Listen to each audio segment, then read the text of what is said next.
আছো? আরে মা, অ্যাকচুয়ালি আমি এখনো মায়াঙ্কের পার্টিতে আছি। ওকে বাই মা। নিশান্ত, এই এই তোমার আওয়াজ দুবার কিভাবে আসছে? দুইবার? কি বলছো তুমি মা? আরে লাইট কি করে চলে গেল? কিছু না কিছু একটা করতেই হবে। হঠাৎ করে লাইটের কি হলো? নিশান্ত, এরকম করলে তো পার্টিটাই নষ্ট হয়ে যাবে। তুমি কোথায় আছো? তুমি টিভিতে কিভাবে এলে? টিভিতে? কি মজা করছো তুমি? আরে বললাম তো এই লাইটারটা কোথায় গেল? এটা কি হচ্ছে? এই তো।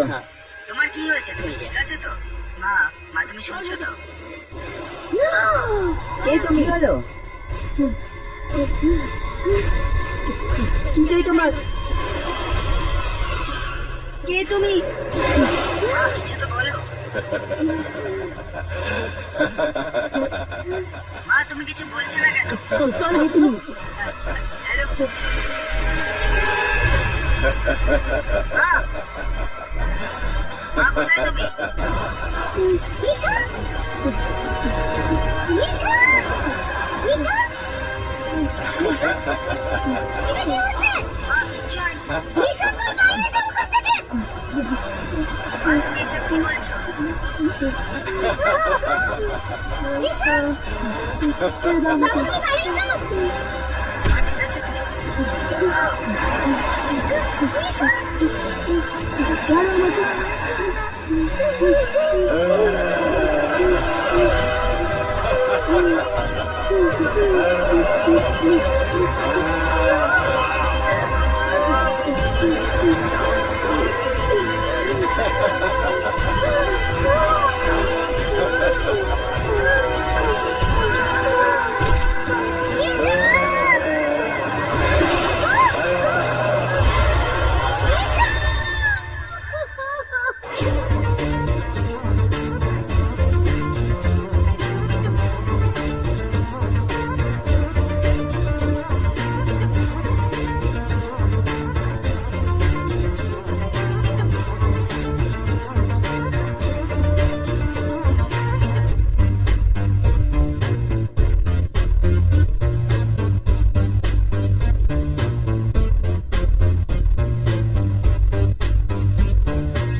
নিশান্ত পড়ে যাচ্ছে। আন্টি কি বলছো? আন্টি কি বলছো তুমি? আমার নিশান্ত মরে যাচ্ছে। আমার নিশান্ত মরে যাচ্ছে। আরে নিশানের কিছু হয়নি। আন্টিও এখানেই আছে, আমাদের সাথে আছে। কোথায় আছে? আমি বলছি না নিশান্ত গার্ডেনে আছে। তুমি কি করে জানলে আন্টি? দেখো দেখো, এটা কথা বলার সময় না। আমি টিভিতে দেখেছি, আমাকে ওখানে নিয়ে চলো। ও মরে আচ্ছা, যাচ্ছে। চলো, চলো।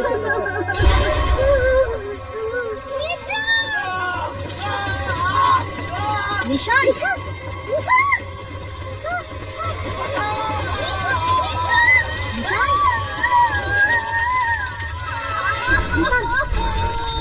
আরে তুমি আন্টি এই ওকে ডাকো।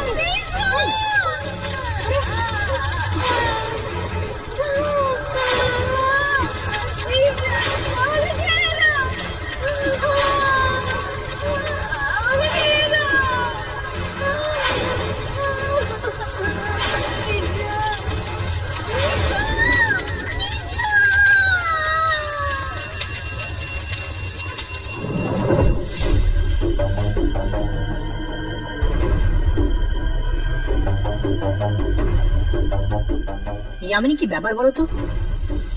এমন কি ব্যাপার তোমাকে অতিষ্ঠ করে তুলছে যা তুমি আমাদের কি বলতে পারছো না? আমি তো বললাম না যে আমি কিচ্ছু বলতে পারবো না। কিন্তু কেন? আমরা কি তোমার বন্ধু নই? বন্ধুত্ব, পরিবার, আত্মীয় স্বজন, এই সব কিছু থেকে বিশ্বাস চলে গেছে আমার। সবাই শুধু আমাকে ঠকাচ্ছে, শুধু ঠকাচ্ছে। কে কে তোমাকে ধোকা দিয়েছে? বলো যামিনী, কোথায় গেছিলে তুমি যখন আমি আর হর্ষ ইনস্টিটিউটে গেছিলাম? ঠিক আছে, তুমি যদি না বলতে চাও তাহলে বলো না। যদি তুমি এটা মনে করো যে আমরা তোমার বন্ধুত্বের যোগ্য নই, তাহলে সেটাই ঠিক। না হর্ষ, প্লিজ এরকম বলো না। তাহলে বলো যামিনী, আসলে ব্যাপারটা কি? ঠিক আছে, বলছি, সবকিছু বলছি।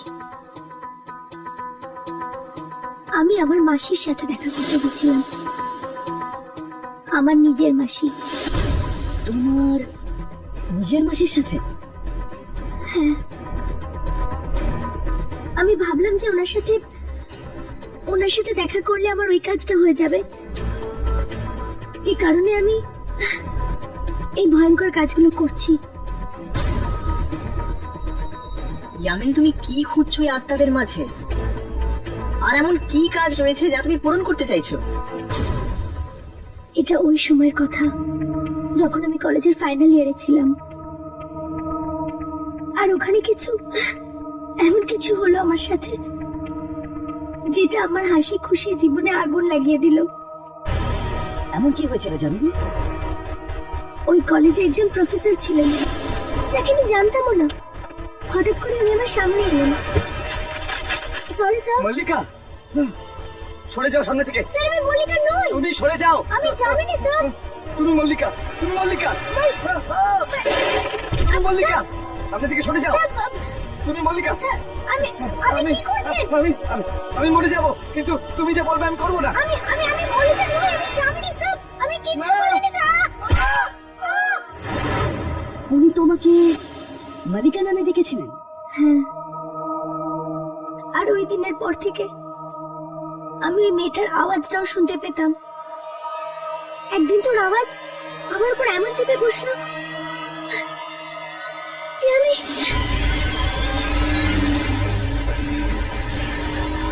যামিনী, যামিনী আমার কাছে এসো, আমার কাছে চলে এসো, চলে এসো, চলে এসো আমার কাছে।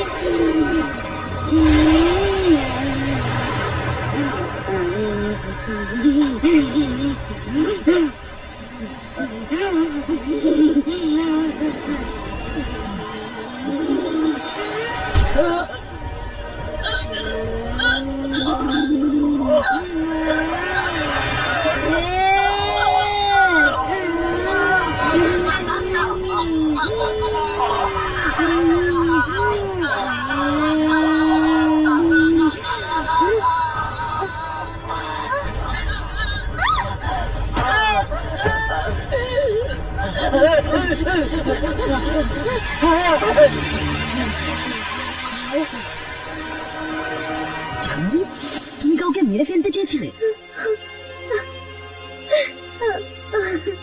ইয়ামিনী, এইসব আওয়াজগুলো ঠিক কিসের ছিল?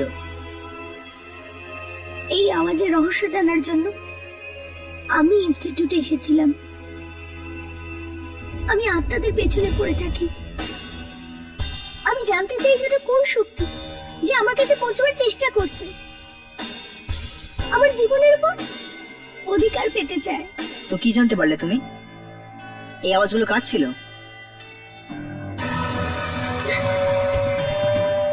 মল্লিকার। কিন্তু যামিনী, আসলে মালিকাটা কি? আমার যমজ বোন।